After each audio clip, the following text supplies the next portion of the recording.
सभी को जय मसीह की। मेरे प्रियो, प्रभु की स्तुति हो, प्रभु की प्रशंसा हो। आज हिंदी सर्विस में आप सभी का हम स्वागत करते हैं। जो मैसूर होप सेंटर से हम आप सब के साथ जुड़ रहे हैं, जो लोग आज ज्वाइन कर रहे हैं ऑनलाइन पे, आप सभी का स्वागत है। प्रभु का धन्यवाद हो। भजन संहिता उसका 24वां अध्याय और 7 से लेके 10 तक ऐसा कहता है, हे फाटको अपने सिर ऊंचे करो, हे सनातन के द्वारों ऊंचे हो जाओ, क्योंकि प्रतापी राजा प्रवेश करेगा। वह प्रतापी राजा कौन है? परमेश्वर जो सामर्थी और पराक्रमी है, परमेश्वर जो युद्ध में पराक्रमी है। हे फाटको अपने सिर ऊंचे करो, हे सनातन के द्वारों तुम भी ऊंचे खुल जाओ, क्योंकि प्रतापशाली राजा प्रवेश करेगा। वह प्रतापशाली राजा कौन है? सेनाओं का यहोवा वही प्रतापशाली राजा है। आइए प्रभु को धन्यवाद दें और प्रार्थना करें। प्यारे पिता परमेश्वर, तुझे धन्यवाद देते हैं आज के इस दिन के लिए जो तूने बनाया है। प्रभु खुदाउन, आज जैसे प्रभु हम फंटों का रविवार मनाते, यह त्यौहार मनाते, खुदा तेरे रहम के लिए, तेरे बड़े प्रेम के लिए तुझे धन्यवाद करते हैं खुदाउन, क्योंकि तूने प्रभु वो जगह जो हमारी थी सलीब पे, खुदाउन जो गुनाह हमारे थे वो सब कुछ तूने सलीब पे ले लिया, हमारे लिए दुख उठाया। प्रभु तू हमारे लिए मरा और गाड़ा गया, तू मुर्दों में से जिंदा हुआ, तूने हमें छुटकारा दिया, हमारे पापों को, गुनाह को क्षमा दिया, माफी दिया। खुदाउन तूने हमको पिता से फिर एक बार मिला दिया, इसलिए धन्यवाद। प्यारे पिता, तेरे हाथ में अपने जीवन को सौंपते हैं। खुदाउन होने दे कि आज के दिन जैसे प्रभु हम तेरे वचन से सुनते हैं, प्रभु तेरा वचन हमारे जीवन में कार्यरत हो जाए और बहुतायत से बड़ा काम करे।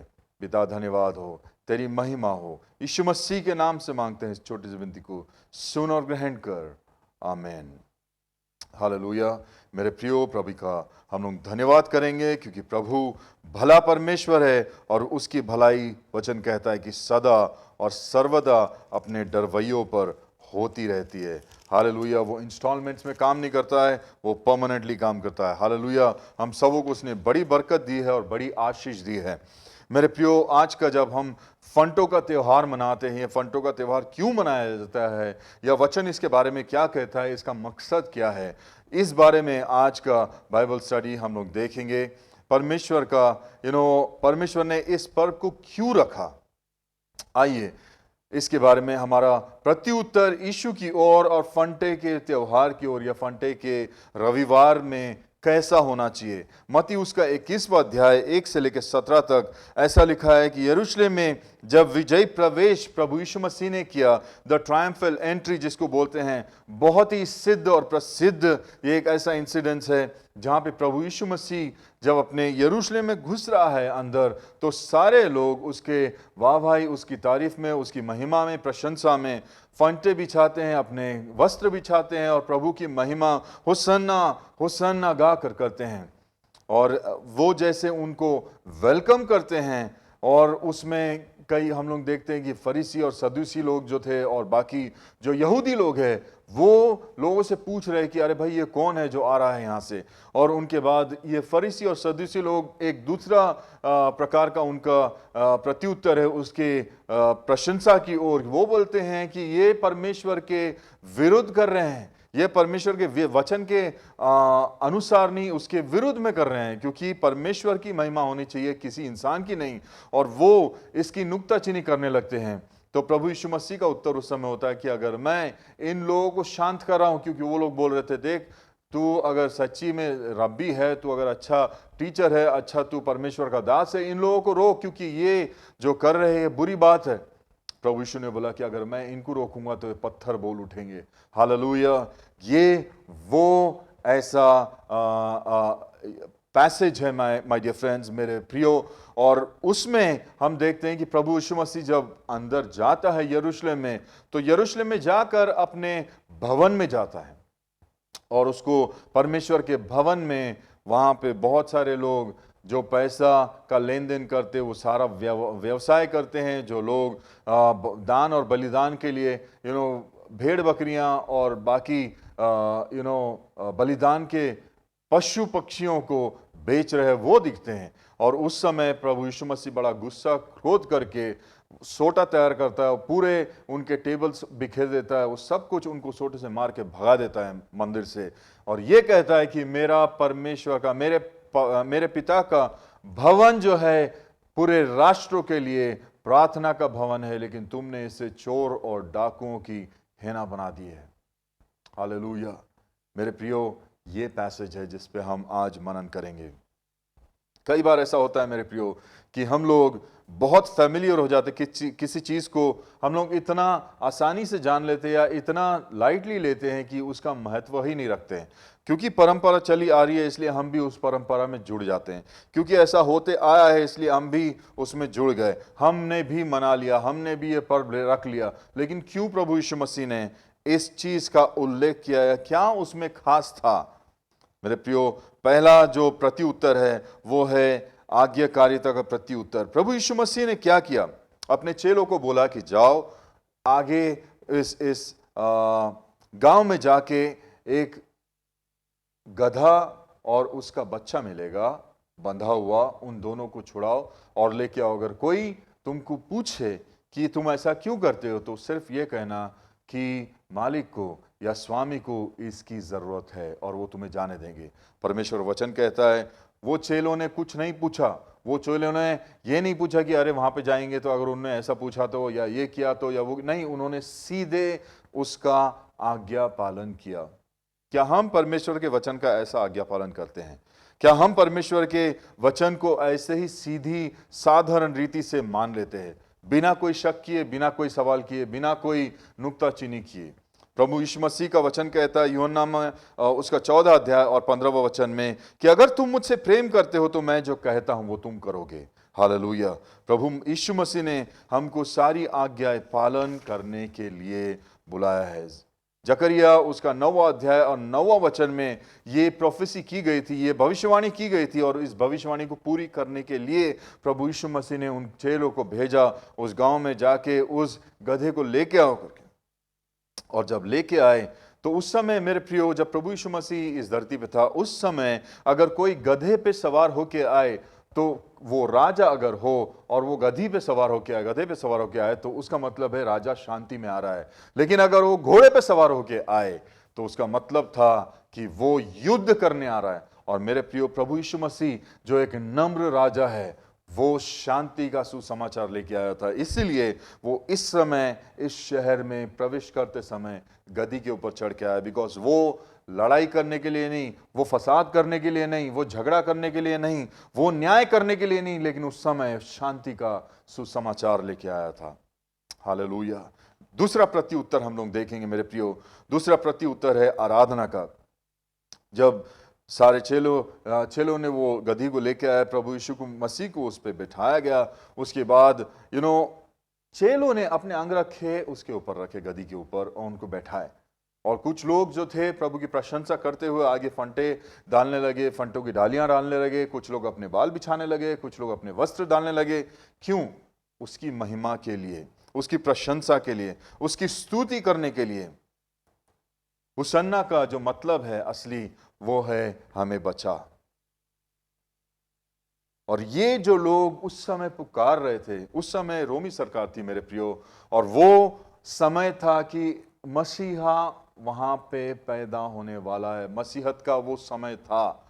लेकिन किसी ने ये नहीं सोचा था कि ये मसीहा जो आएगा, ये इतना नम्र दिल वाला, एकदम दीन व्यक्ति होगा, जो हमको रोमी सरकार से नहीं छुड़ाएगा, लेकिन हमको पूरे मानव जाति को पूरे हमेशा के लिए, अनंत काल के लिए उद्धार का जीवन दे देगा। वो लोग सिर्फ रोमन्स से जो चिड़े हुए थे, जो तकलीफ में थे, उस तक उनका उद्धार सीमित कर रहे थे। लेकिन प्रभु यीशु मसीह अनंत काल का जीवन देने के लिए आए। इसलिए प्रभु यीशु मसीह को जब लोग उसकी महिमा कर रहे थे, होसन्ना ए दाऊद की संतान, तेरी महिमा हो, तेरी प्रशंसा हो, जो प्रभु परमेश्वर के नाम से आता है।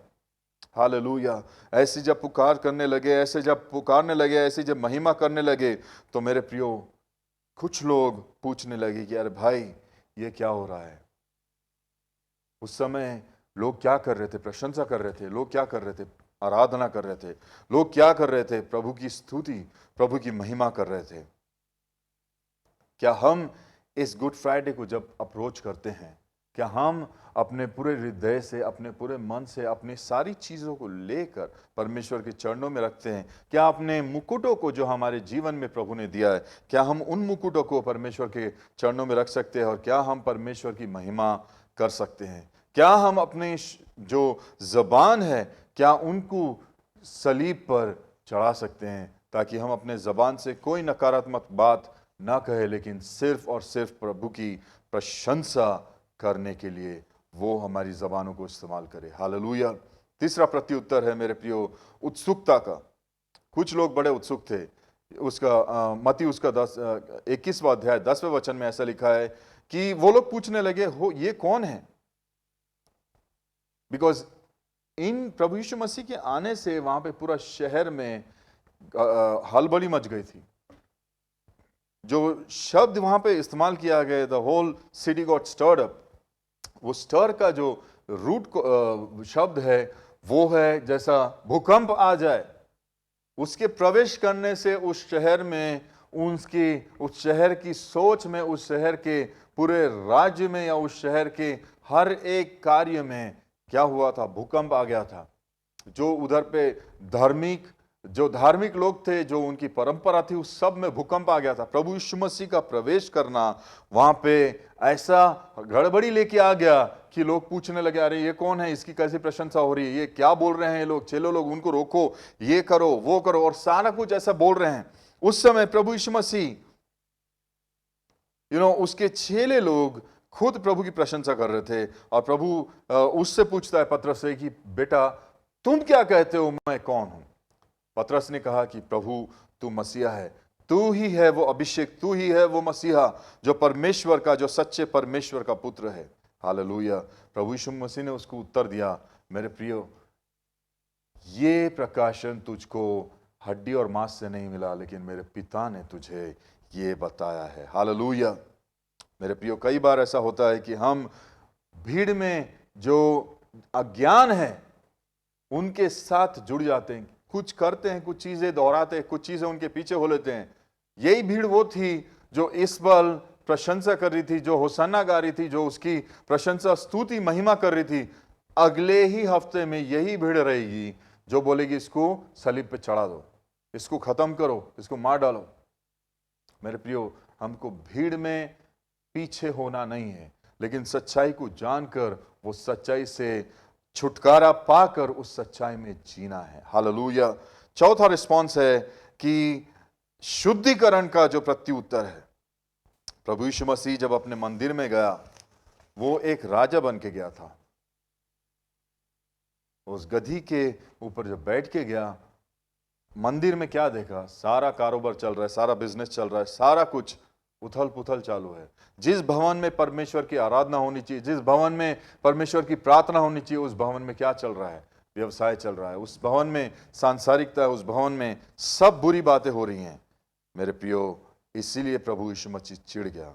इसलिए वो सारे पैसों के टेबल्स को उन्होंने फेंक दिया, उन सारे भेड़ बकरियों को बाहर निकलवा दिया, जो बेच रहे थे, जो उन लोगों को, जो वहां पे व्यवसाय कर रहे थे, उन सबको मार के भगाया। और ये कहा कि मेरा पिता का घर परमेश्वर के प्रार्थना का मंदिर है, तुमने इसको चोरों और डाकुओं की गुफा बना दिया है, निकल जाओ। क्या प्रभु यीशु मसीह आज हमारे जीवन में ऐसी कुछ बातें देखता है? अगर आज वो हमारे जीवन में आ जाए, अगर आज हमारे, क्योंकि वचन कहता है कि तुम्हारा शरीर मेरा मंदिर है, तो आज हमारे जीवन में क्या ऐसी कोई चीज है, ऐसा कोई मनी चेंजेस है, ऐसा कोई बिजनेस है, ऐसी कोई बात है जो परमेश्वर के प्रायोरिटी को हम नहीं दे रहे, लेकिन उन चीजों को हम ज्यादा महत्वपूर्ण रख रहे हैं अपने जीवन में? क्या ऐसा गुस्सा है? क्या ऐसी भावना है? क्या ऐसा ईर्ष्या है? क्या ऐसा पाप है? क्या ऐसा व्यभिचार वाले विचार है हमारे जीवन में जो प्रभु यीशु मसीह को गुस्सा दिला दे? क्या आज हमारे जीवन में प्रभु यीशु मसीह आए तो वो ऐसे शुद्धिकरण हमको सोटा लेके मारेगा, या वो कहेगा कि मेरा भले और प्यारे दास, प्रभु तुझको बहुत आयत से आशीष दे? क्या हम ये सुनना चाहते हैं? मेरे प्रियो, आखिरी रिस्पॉन्स है ऑपोजिशन का, विरोध का प्रत्युत्तर। बहुत तेरे जो थे वहां पे, वो बहुत विरोध करने लगे कि तुम किस हक से ये करते हो, तुम कौन से अधिकार, किसने तुमको अधिकार दिया ये सारा चीज बाहर फिरने का या यहां से निकालने का? ऐसे ही सवाल कई बार हमारे जीवन में आ जाते हैं मेरे प्रियो। जब हम प्रभु से पूछने लगते हैं कि प्रभु मेरी जिंदगी है, ये अधिकार तुमको किसने दिया? हम कई बार अपने पासबान को पूछ लेते हैं, कई बार अपने एल्डर्स को, अपने माता पिता को पूछ लेते हैं, जो हमको ताड़ना देते, जो हमको सही शिक्षा देते हैं कि तुमको किसने हक दिया, तुमको किसने अधिकार दिया, तुमको किसने बोला कि हमको जाके ठीक करो, हमको बताओ, हमको मालूम है सब, ये जीवन हमारा है। मेरे प्रियो, परमेश्वर का प्रत्युत्तर क्या रहेगा ऐसे लोगों के लिए? अपने जीवन को टटोलें, जांचें और देखें कि क्या हम सही में परमेश्वर की प्रशंसा कर रहे, सही में उसकी महिमा कर रहे, सही में इस फंटे के त्योहार में अपने आप को समर्पित कर रहे हैं? क्या हम प्रभु यीशु मसीह को अपने जीवन में, हमारे जीवन में शुद्धिकरण लाने के लिए दे रहे हैं, या हम उसका विरोध कर रहे हैं? या जब वो सफाई कर रहा है अपने जीवन में, हमारे जीवन में, हमारे विचारों में, हमारी बातों में, हमारे आज्ञाकारिता में या हमारी आदतों में, क्या हम प्रभु यीशु मसीह को अनुमति दे रहे हैं? क्या हम विलिंगली उसके करेक्शंस को एक्सेप्ट कर रहे हैं? आइए प्रार्थना करें। प्यारे पिता परमेश्वर, प्रभु हमारे जीवन में ऐसे शुद्धिकरण, प्रेम और दया को, ऐसी आराधना को लिया खुदा कि प्रभु हम अपने जीवन में तेरी ओर समर्पित हो जाए, तेरी ओर शुद्ध और पवित्र बन जाए। प्रभु विरोध ना करे, लेकिन प्रभु अपने जीवन को तेरे सामने समर्पित कर दे। खुदा मदद कर, ताकि पिता तेरी पवित्र आत्मा जिन चीज़ों के बारे में आज हमारे जीवन से बातें करती हैं, आज हमारे रूह से बात करती हैं खुदा, उन सारी चीज़ों को, जो बाधाएं हमारे जीवन में तेरे पवित्र उपस्थिति को आने के लिए, खुदा उन सारी बातों को दूर कर, ताकि तेरा प्रवेश प्रभु हमारे जीवन में प्रभु प्रसन्नता को ले आए, खुशी को ले आए, शांति के सुसमाचार को ले आए, सामर्थ को ले आए और तेरी चंगाई को ले आए। प्रभु यीशु मसीह के नाम से मांगते हैं, छोटी विनती को सुन और ग्रहण कर, आमीन। अब हमारे परमेश्वर पिता का प्रेम, प्रभु यीशु मसीह का अनुग्रह और पवित्र आत्मा की संगति हमारे साथ सदा और सर्वदा होती रहे, आमीन।